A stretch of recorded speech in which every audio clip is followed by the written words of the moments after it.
A night fighter, also known as all-weather fighter or all-weather interceptor for a period of time after the Second World War, is a fighter aircraft adapted for use at night or in other times of bad visibility. Night fighters began to be used in World War I and included types that were specifically modified to operate at night. During the Second World War, night fighters were either purpose-built night fighter designs, or more commonly, heavy fighters or light bombers adapted for the mission, often employing radar or other systems for providing some sort of detection capability in low visibility. Many night fighters of the conflict also included instrument landing systems for landing at night, as turning on the runway lights made runways into an easy target for opposing intruders. Some experiments tested the use of day fighters on night missions, but these tended to work only under very favorable circumstances and were not widely successful. The war opened on September 1, 1939, and by this time, the RAF were well advanced with plans to build a radar, then called RDF in Britain, equipped night fighter fleet. The Airborne Interception Mk2 radar, AIMK2, was being fit experimentally to a small number of Bristol Blenheim aircraft, having been selected for this role as its fuselage was sufficiently roomy to accommodate the additional crew member and radar apparatus. 16. The first prototype system went into service in November 1939, long before the opening of major British operations. These early systems had significant practical problems, and while work was underway to correct these flaws, by the time the Blitz opened in August 1940, the night fighter fleet was still in its infancy. Through this period, the RAF experimented with many other aircraft and interception methods in an effort to get a working night fighter force. One attempt to make up for the small number of working radars was to fit an AI to a Douglas Havoc bomber, which also carried a searchlight in its nose. These turbine-light aircraft were intended to find the targets and illuminate them with a searchlight, allowing Hurricanes adapted for night flying to shoot them down visually.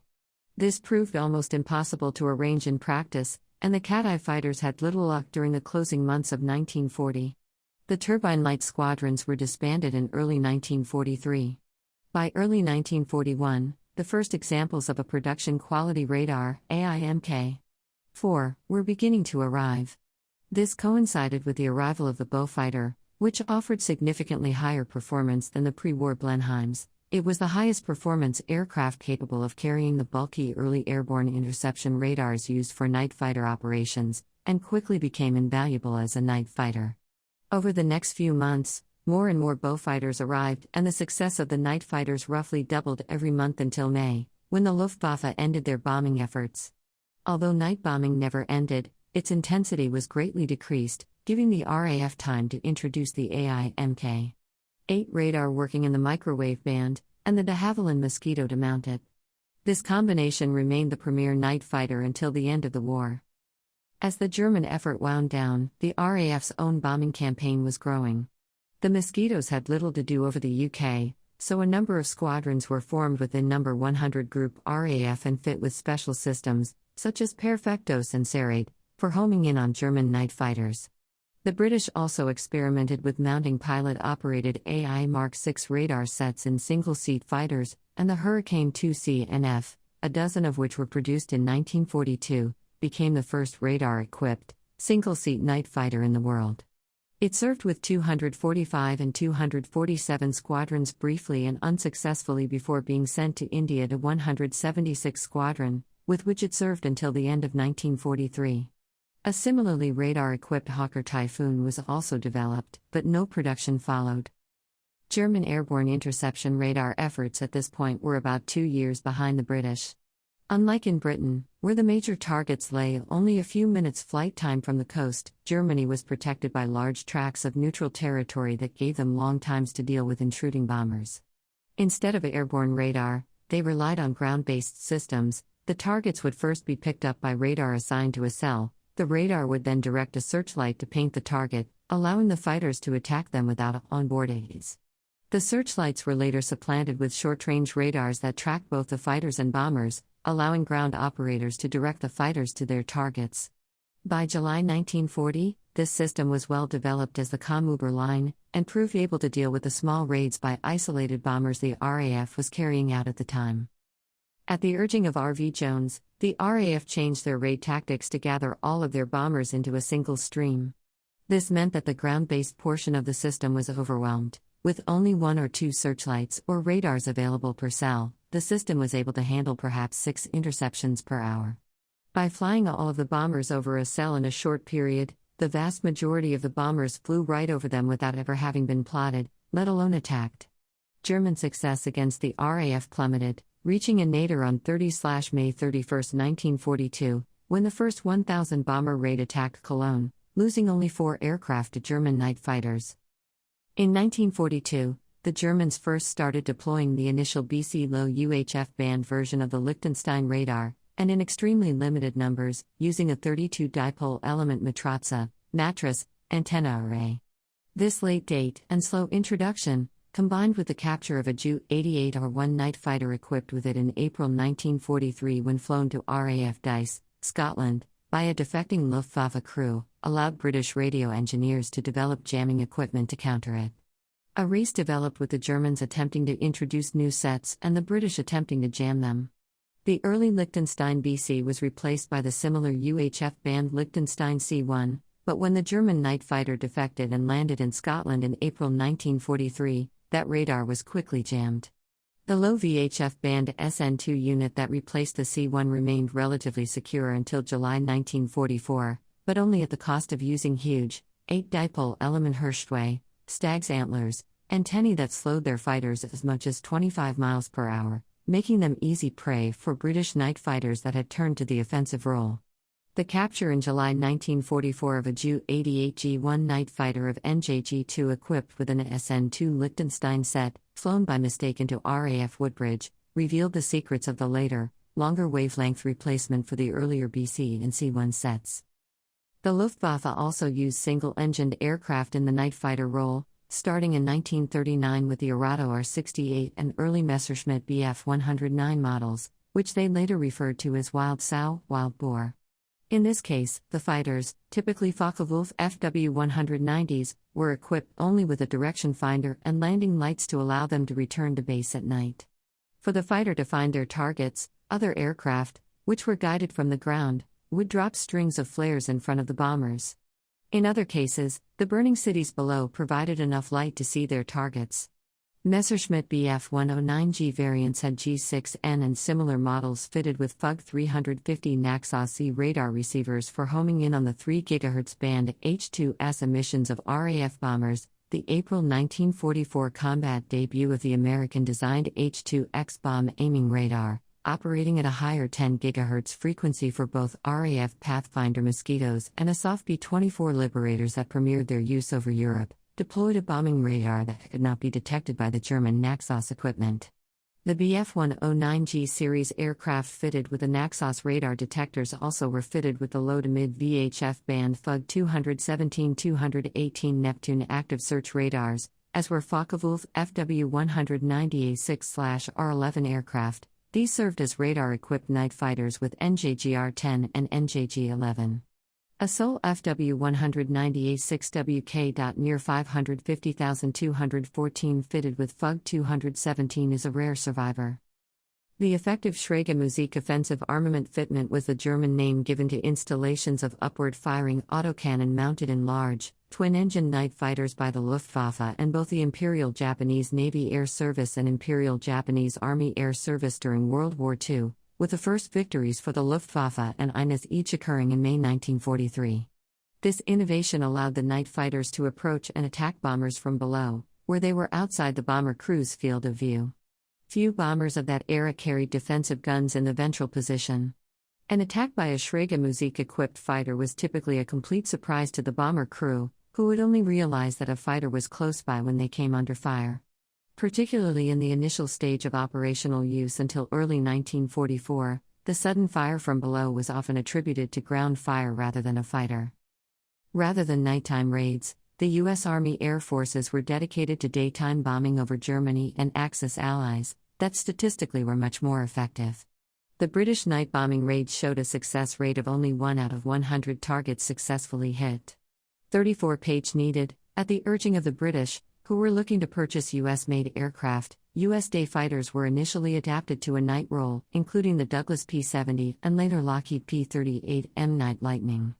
The only purpose-built night fighter design deployed during the war, the American Northrop P-61 Black Widow, was introduced first in Europe and then saw action in the Pacific, but it was given such a low priority that the British had ample supplies of their own designs by the time it was ready for production. The first ASOF unit using the P-61 did not move to Britain until February 1944, operational use did not start until the summer, and was limited throughout the war. Colonel Winston Kratz, director of night fighter training in the ASOF, considered the P-61 as adequate in its role. It was a good night fighter. It did not have enough speed. The United States Navy, USN, Project Affirm was established at Naval Air Station Quonset Point on April 18, 1942 to develop night fighting equipment and tactics. Aircraft selection was limited to single-engine, single-seat planes by the requirement to be capable of operating from aircraft carriers. Urgency for the night fighting role increased when Japanese aircraft successfully harassed naval forces on night raids in the Solomon Islands. The Japanese Navy had long screened new recruits for exceptional night vision, using the best on their ships and aircraft instead of developing new equipment for this role. VFN-75 was established as the first USN night fighter squadron on April 10, 1943. 6 pilots with 6 aircraft were sent to the South Pacific on August 1, 1943. A night fighter training unit, NFTU, was established at Charlestown, Rhode Island, on August 25, 1943 using radar-equipped Douglas SBD Dauntless training aircraft to allow instructors to accompany student pilots. USN carrier-launched fighter combat missions began in January 1944 with 6 plane detachments of single-engine Grumman F-6F Hellcat and Vought F-4U Corsair fighters fitted with compact, microwave-band radar sets in wing-mounted pods. The specially trained night fighter and torpedo planes of Night Air Group 41, NAG 41, began flying from USS Independence, CVL-22, in August 1944. NAG 41 achieved full night status on October 1, 1944 in time to participate in the Battle of Leyte Gulf. Night fighter patrols effectively countered kamikaze attacks timed to arrive during twilight conditions at dawn or dusk. In several cases, these USN aircraft were used on raids of their own. Post-war. Even while the war raged, the jet engine so seriously upset aircraft design that the need for dedicated jet-powered night fighters became clear. Both the British and Germans spent some effort on the topic, but as the Germans were on the defensive, their work was given a much higher priority. The Messerschmitt Me 262, the first operational jet fighter in the world, was adapted to the role, such as the installation of onboard FUG 218 Neptune high VHF band radar and Hirschway, stag's antlers, antennae. Intercepts were generally or entirely made using wild sow methods, rather than AI radar-controlled interception. 39. Several Me 262 pilots were able to attain a high number of kills in the type, such as Oberleutnant Kurt Welter, who claimed a total of 25 mosquitoes down during nighttime missions. Other forces did not have the pressing need to move to the jet engine. Britain and the US were facing enemies with aircraft of even lower performance than their existing night fighters. Citation needed. However, the need for new designs was evident, and some low-level work started in the closing stages of the war, including the U.S. contract for the Northrop F-89 Scorpion. When the Soviet plans to build an atomic bomb became known in the West in 1948, this project was still long from being ready to produce even a prototype, and in March 1949, they started development of both the North American F-86D Sabre and Lockheed F-94 Starfire as stopgap measures. All of these fighters entered service during the early 1950s. In the Korean War, after the Starfire proved to be ineffective against the latest Soviet-supplied aircraft, Marine Corps Douglas F-3D Skyknight shot down 6 aircraft, including 5 Mikhail Gurevich MiG-15s without loss, as the MiG-15s lacked radar to shoot down individual fighters, though they were effective against bomber formations at night. During the immediate post-war era, the RAF launched studies into new fighter designs, but gave these projects relatively low priority. 44. By the time of the Soviet bomb test, the night fighter design was still strictly a paper project, and the existing Mosquito fleet was generally unable to successfully intercept the Tupolev Tu-4 bomber it was expected to face. This led to rushed programs to introduce new, interim night fighter designs. These efforts led to several night fighter versions of ubiquitous Gloster Meteor to replace the Mosquitoes during the early 1950s. A similar conversion of the de Havilland Vampire was also introduced. This was originally developed by the company as a private venture and initially ordered by Egypt. Instead, the RAF took over the order to serve an interim measure between the retirement of the Mosquito Night Fighter and the Meteor Night Fighter's introduction. These types were also widely exported. Meteor Night Fighters were acquired by France, Syria, Egypt, and Israel, amongst others. Both the Meteor and Vampire conversions were rapidly followed by a more capable night fighter in the form of the de Havilland Venom, the first model of which having been introduced during 1953. More advanced night fighter models of the Venom would follow, as well as of the navalized de Havilland Sea Venom, which served with the Royal Navy along with other operators. An advanced night fighter design was eventually introduced to RAF service in 1956 in the form of the Gloucester Javelin, a delta-wing aircraft capable of performing rapid ascents and attaining an altitude of 45,000 feet. However, due to rapid advances in aircraft capabilities, the Javelin quickly became considered to be outdated and the type was retired during 1968. In Canada, Avro Canada developed its own night fighter, the CF-100 Canuck, which entered service with the Royal Canadian Air Force, RCAF, during 1952. Into the 1960s, night fighters still existed as a separate class of aircraft. However, as they continued to grow in capability, radar-equipped interceptors could take on the role of night fighters, thus the class went into decline. Examples of these latter-day interceptor/night fighters include the Avro Arrow, Convair F-106 Delta Dart, and English Electric Lightning. During this transition period, the McDonnell Douglas F-4 Phantom II was offered to the U.S. Navy. At the time, the Vought F-8 Crusader had already been accepted as a day dogfighter, while the subsonic McDonnell Fay Demon was the Navy's all-weather fighter. The Phantom was developed as the Navy's first supersonic, all-weather, radar-equipped fighter armed with radar-guided missiles.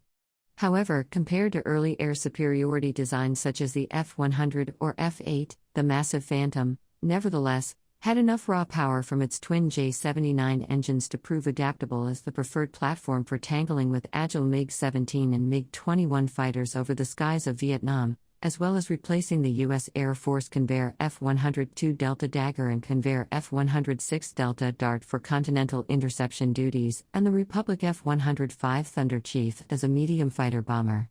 The need for close-in dogfighting spelled the end for the specialized Grumman F-111B, which was armed only with long-range AIM-54 Phoenix missiles for fleet defense against bombers. The Navy instead developed the Grumman F-14 Tomcat, which on top of the heavy Phoenix, retained the Phantom's versatility and improved agility for dogfighting.